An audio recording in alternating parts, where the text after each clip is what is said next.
Welcome to the Deep Dive.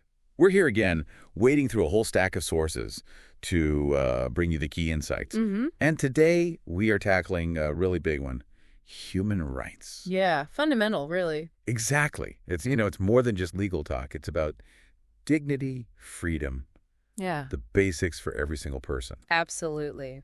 So our mission today, we want to unpack what human rights actually are. Get to the core. Yeah, trace their fascinating journey globally, but also specifically look at India's story. And how it plays out practically. Right, how they apply in real life, even in places like, say, the hospitality industry.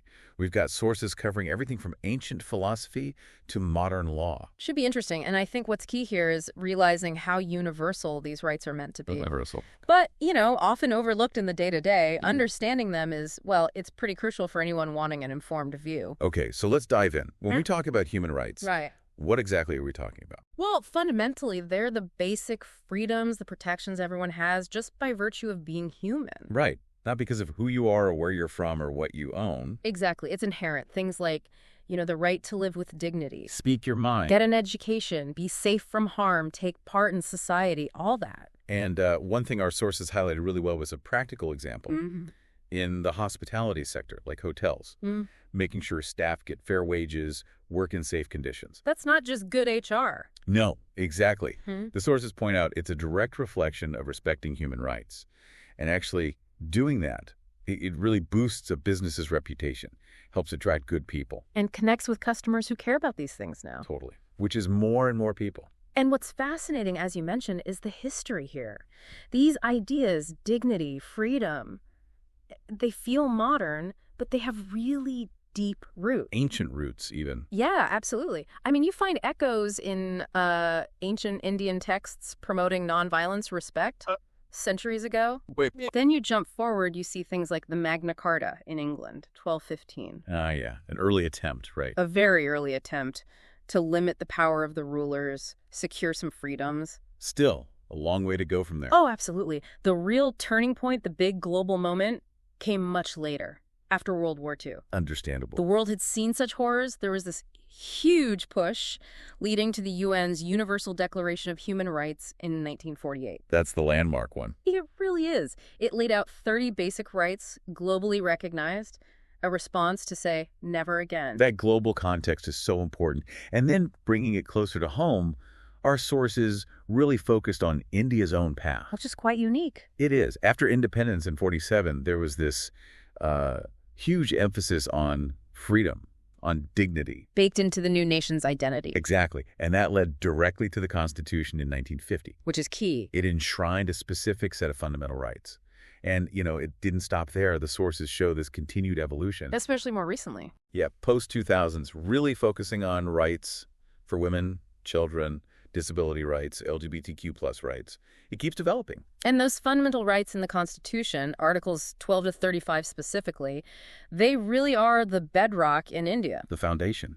They're not just suggestions, they're legally enforceable. Citizens can go to court if they're violated. Which is crucial. So how do these big ideas, these rights, actually, touch everyday life? The hospitality examples were great for this. Making it tangible. Take the right to equality, Article 14. Basically, no discrimination, caste, gender, religion, none of it. And so, in a hotel. Fair hiring. Simple as that. Yeah. Giving everyone an equal shot, regardless of background. Makes sense. Then you've got the right to freedom, Article 19. That's broad speech, movement, choosing your job. Practicing your religion. Exactly. So staff should feel free to, say, practice their faith without any problems at work. Okay. And then the right against exploitation, this one's huge. No forced labor. No child labor. Absolutely critical. Which means, you should never see underage kids working in housekeeping or anywhere else in a proper hotel, period. A very clear line. Then there's the right to education. Yeah. Free education after 14. And maybe surprisingly, some hotels connect with this. So? By supporting local schools or education programs near their properties. Community links. Interesting connection. And finally, the right to constitutional remedies. Article 32. This is the enforcer, really. The backup. Yeah. It lets you go directly to the courts if your fundamental rights are violated. So if there's injustice at work, for example, there's a legal path. So connecting all that, Yeah. you see, these aren't just abstract legal ideas, are they? Not at all. They're designed to shape daily reality, ensure basic dignity for everyone, not just a select few. Couldn't agree more. And digging a bit deeper, the sources really stress that while rights are for everyone, some groups need specific focus. Because of particular vulnerabilities. Exactly. Women and children came up strongly. For women's rights, it's about real equality at work. Equal pay for equal work, obviously, Right. but also genuine chances for leadership roles. Not just entry level. Right. And, crucially, safety and dignity. Preventing harassment is huge. Plus, things like maternity benefits, support for work-life balance. Vital stuff. And for children's rights, the focus is intense on protection. From what?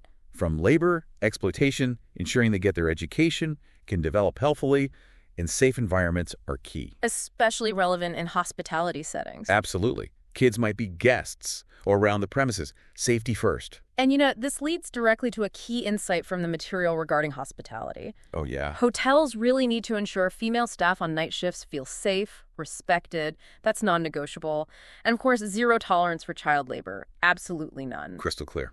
But it makes you wonder, with these vulnerabilities, what's the biggest challenge in actually enforcing these rights? Beyond just writing them down. Is it awareness, political will? What really holds it back sometimes? That's a really good question. And the sources point to a whole system, a kind of ecosystem, designed to tackle that enforcement gap. Okay. Because rights on paper aren't enough, right? You need bodies to make them real. Yeah. In India, you've got several national institutions. Right. There's the NHRC, the National Human Rights Commission. Their job is to investigate violations across the board. The main watchdog? Pretty much. Yeah. Then you have specialized ones. The NCW National Commission for Women. They focus purely on protecting and advocating for women. And for kids. The NCPCR, National Commission for Protection of Child Rights, same idea but focused on children's advocacy. And it goes local too, right? Yes, that's important. You have state human rights commissions too for redressal closer to the ground. So a national network. But it extends beyond India too. Oh yes, there are key international bodies. The UN Human Rights Council sets global standards and reviews countries. Okay. Then you have agencies like UNICEF, which everyone knows, focusing on children's welfare globally. And UN Women. UN Women, pushing for gender equality and empowerment worldwide. So multiple layers of oversight. Exactly. So for instance, if a hotel chain was, say, ignoring safety rules for staff or systematically discriminating on who they hire. These bodies could step in. Potentially, yes. Both national and international bodies have mechanisms to investigate and pressure for change. They provide accountability. It sounds like a flowchart almost. Our sources kind of mapped it out. How so? It starts with the Constitution, the fundamental rights. Yeah. That's the base. Got it. That feeds into the laws, the national legal system. Okay.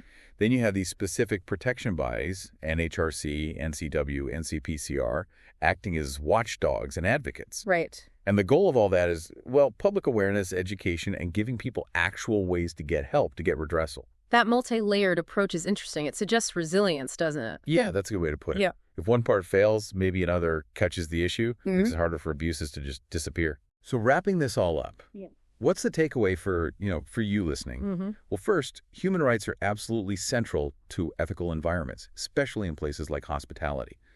Fairness, dignity, they matter. Core values. Second, the Indian Constitution provides a really strong guarantee for these rights.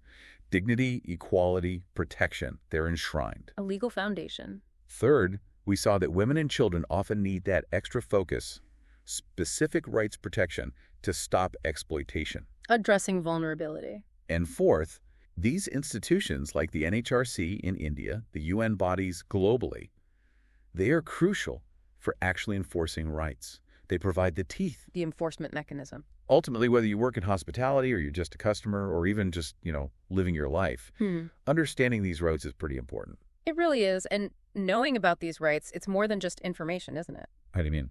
Well, it's the first step, the foundation for actually upholding them, whether that's at your job or in your local community or just how you interact with people. Being an informed citizen. Exactly. Which kind of leads to a question for everyone listening, I think. Go for it. Beyond the laws, beyond the institutions, how can your own actions, your choices, even the small ones day to day, how can they help build environments where human rights aren't just talked about, but actually lived? That is a powerful thought to end on. How do our individual choices, maybe small things we don't even think about, weave into that bigger picture of human dignity and rights? Yeah. Something to definitely mull over.